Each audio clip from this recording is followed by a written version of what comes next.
Before I was at Newfield 5 years ago, I had a corporate career for 25 years, so I lived all over the world working for Fortune 500 companies. It was such a contrast in some ways to that very, very tough environment, numbers-driven environment that I was in. I needed to discover part of myself that I'd been neglecting over those years.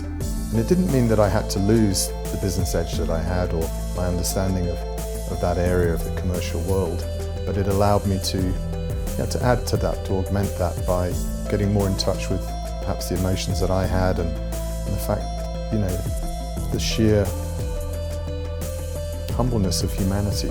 Understanding the human experience, starting from the inside and moving to the outside, bringing that understanding and that knowledge of our emotional selves and what it is to be in relationship to others and the world, that is a path to healing on a much bigger scale. The awareness how all these narratives and dialogues that we have in ourselves live in our emotions and body as well.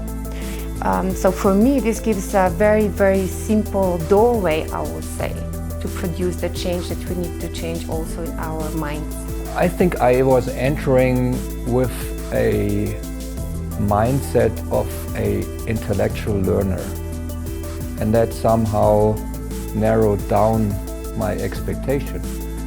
Now, I think coming out of the program, I realized there's a much broader, holistic way of learning. I'm 70 years old. I figured that my general understanding of someone my age is that my peers, they're generally hanging it up by the time they reach 70.